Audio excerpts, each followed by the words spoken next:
ഇന്ത്യയിൽ നിന്നും പോകുന്ന അമേരിക്കൻ ഡയറക്റ്റ് ഫ്ലൈറ്റുകൾ ഇതങ്ങ് സസ്പെൻഡ് ചെയ്യും ഫോർ എ ടൈം. ഇത് സസ്പെൻഡ് ചെയ്ത് കഴിഞ്ഞാൽ ഇത് യൂറോപ്യൻ രാജ്യങ്ങളും ഫോളോ ചെയ്യണം. അതായത് അവിടുന്ന് ഇങ്ങോട്ടുള്ള ഫ്ലൈറ്റ്, ഇവിടുന്ന് അങ്ങോട്ടുള്ള ഫ്ലൈറ്റ് ഇതങ്ങ് സസ്പെൻഡ് ചെയ്യും. അപ്പം നിങ്ങൾ പറയാം, അപ്പോൾ അങ്ങനെയാണെങ്കിൽ എമിറേറ്റ്സിൻ്റെ ഫ്ലൈറ്റും അതേപോലെ തന്നെ ഖറ്റാർ എയർവേസും എറ്റിഹാദും ഒക്കെ ഉപയോഗിച്ചോടെ അവരോടും പറയാം അങ്ങോട്ട് വരണ്ട, അവരെ ഇന്ത്യ നീ സാധനം ഇങ്ങോട്ട് ടെമ്പററി ആയിട്ട് വരണ്ട എന്ന് പറയും. ഞാനിത് തമാശയായിട്ടല്ല പറയുന്നത്, ഇതൊക്കെ പ്രതീക്ഷിച്ചോണം. അവർക്കെല്ലാ ഗെയിമും അവർ കളിക്കും.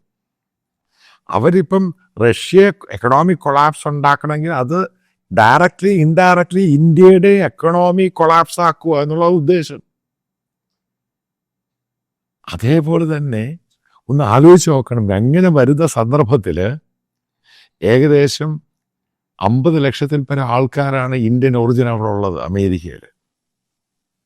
അവർ അങ്ങോട്ടും ഇങ്ങോട്ടും ഈ എമിറേറ്റ്സ് ഫ്ലൈറ്റും ഈ ഇറ്റിഹാദും ഖത്തറിൻ്റെ അകത്തൊക്കെ യാത്ര ചെയ്യുമ്പോൾ, അമേരിക്കയിലൂടെ യാത്ര ചെയ്യുമ്പോൾ നിങ്ങൾ മനസ്സിലാക്കേണ്ടത് വലിയ ഹ്യൂജ് ഫ്ലൈറ്റാണ്, വൈഡ് ബോഡി ഫ്ലൈറ്റാണ്. അപ്പോൾ അതിനകത്ത് യാത്ര ചെയ്യുമ്പോൾ മനസ്സിലാകും, ഈ ഖത്തറിൽ നിന്ന് ദോഹയിൽ നിന്ന് പോകുമ്പോൾ അതിനകത്ത് 65-70% പറയുന്നത് ഇന്ത്യക്കാരാണ്.